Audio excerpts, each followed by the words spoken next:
November the 2nd, 1907. 2 in the morning.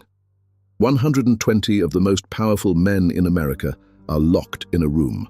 They did not choose to be there. The door is locked. The key is in his pocket. His name is John Pierpont Morgan. He is 70 years old. He holds no public office. He was elected by no one. And in the next few hours, he will decide which banks survive, which ones do not, and who pays the price. Before we get to that room, there is something you need to know. Somewhere across the city, a man named Charles Barney is sitting alone. His trust company is one of the largest in New York. His books are clean, his depositors are safe. He has done nothing wrong. He will be dead in 3 weeks. And the man with the key will never agree to meet him. To understand how one man ended up holding that key, we have to go back 18 months to a city that had no central bank, no lender of last resort, and no plan for what would happen if everything broke at once.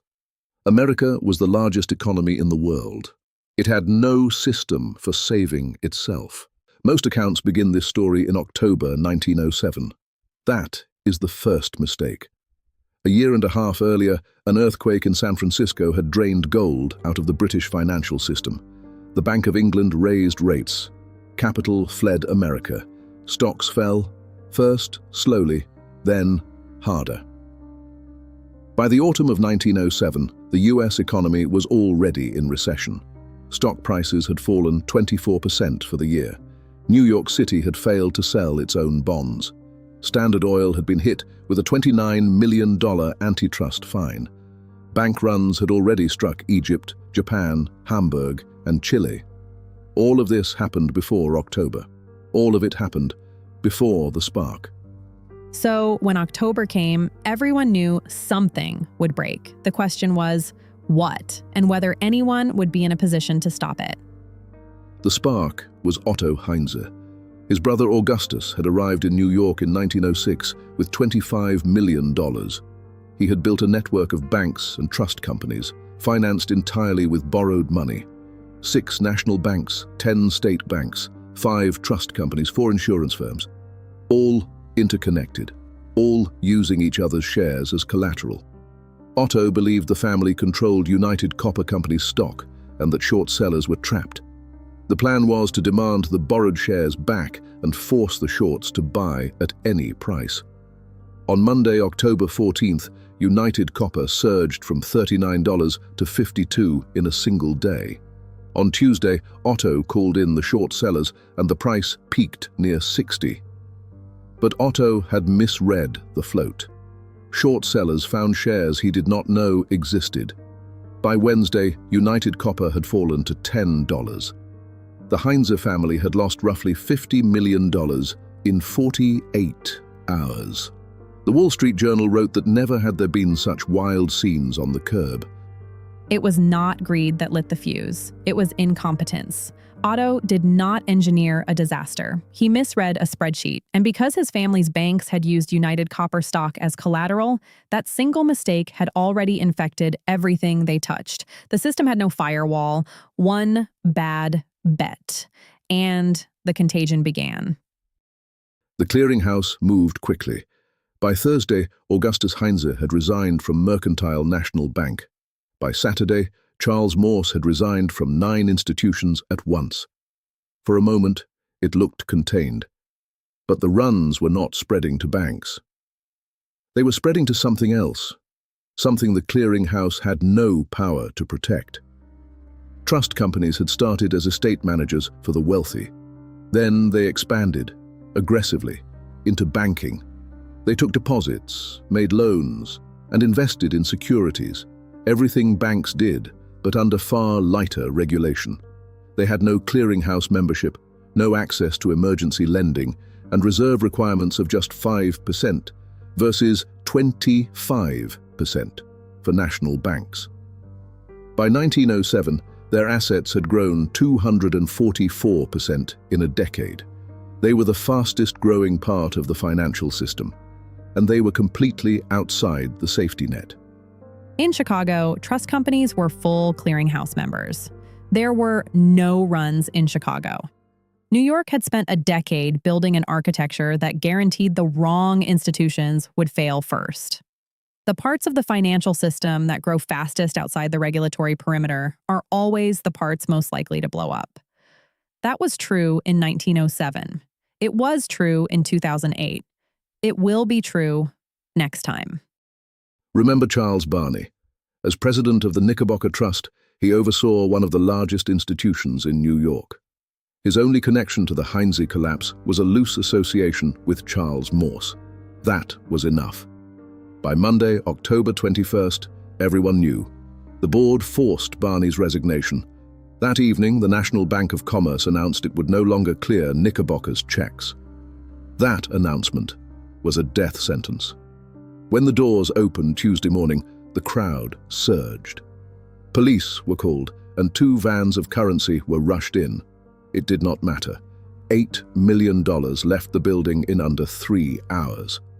At 12:30, the doors closed.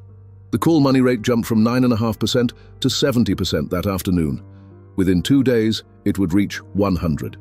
At moments, no credit was available at any price. 50 brokerage houses were on the verge of collapse. Later research would suggest Knickerbocker was probably solvent at the moment of closure. Its depositors were largely repaid the following year. It did not fail because it was broken. It failed because no one was willing to officially say that it was not. Charles Barney had asked to meet with Morgan. Morgan had declined. No explanation was given. A solvent institution had just been destroyed by the absence of a single word of confidence. And the man who could have spoken that word had chosen not to. At 1:30 on the afternoon of October 24th, the president of the New York Stock Exchange walked across the street to 23 Wall Street. He told J.P. Morgan the exchange would have to close early. Morgan looked at him and asked what time the exchange usually closed. He genuinely didn't know. He considered stock speculation a waste of time. 3 o'clock, the man told him. It must not close 1 minute before that hour today, Morgan said. Morgan summoned the bank presidents. 14 arrived within the hour. He told them 50 brokerage houses would fail before the close of trading unless $25 million appeared on the exchange floor within 10 minutes. By 2:16, the pledges were made. The money reached the floor at 2:30. The exchange closed on schedule. Old broker John Atterbury walked to the money post. The floor fell silent. He raised his hand and announced he was authorized to lend $10 million. The cheer was loud enough that Morgan heard it across the street. That was Thursday. By Saturday, New York City itself was on the edge of bankruptcy. Morgan organized a syndicate to absorb $30 million in municipal bonds. Then came the final crisis. Moore & Schley, one of the exchange's largest brokerages, was $25 million in debt, with Tennessee Coal, Iron, and Railroad Company stock as its collateral. If Moore & Schley failed, forced liquidation would cascade through dozens of firms. On Saturday evening, November the 2nd, Morgan brought roughly 120 of the most powerful bankers in America to his private library on 36th Street. The library housed one of the world's great private art collections, Tennessee marble set with such precision that virtually no mortar was used. Walls hung with paintings by Renaissance masters. Columns of lapis lazuli lined the entrance hall. A vault held the Golden Gospels of Henry VIII. Morgan locked the doors and pocketed the key. He had 2 conditions. First, the bankers would establish a $25 million rescue fund for the struggling trust companies. Second, they would allow his company, U.S. Steel, to absorb Tennessee Coal, Iron, and Railroad, which happened to be U.S. Steel's largest competitor. The estimated true value of Tennessee Coal was $90 to $100 million. The purchase price was $30 million in bonds. Morgan played solitaire in the adjoining room while they deliberated. At 4:45 in the morning, the agreement was signed. He unlocked the doors, and the bankers went home. One approval still remained: an antitrust exemption from Theodore Roosevelt. Two of Morgan's men boarded an overnight train to Washington. They arrived at the White House with less than an hour before the exchange opened. Roosevelt relented. When the news reached New York, confidence returned almost immediately. By November 7th, the acute panic was over. He had saved the system. He had also acquired his largest competitor at panic-distressed prices. He had personally decided which institutions were worth rescuing, and he had locked the men who ran American finance in a room until they agreed with him. The Taft administration later sued U.S. Steel. They alleged Roosevelt had been duped by clever industrialists. The Supreme Court disagreed, 4 votes to 3. The ethical question was never really settled. One assessment described what happened in that library as profitable patriotism. That may be the most accurate description ever given. And somewhere on West 44th Street, Charles Barney was still waiting for a meeting that would never come. 3 weeks after the panic ended, on November 14th, Charles Barney shot himself at his home on West 44th Street. He had $2.5 million more in assets than debts. He was not financially ruined. He was simply a man whose institution had been destroyed by rumor, whose reputation had not survived the week, and whose request for a conversation had been refused.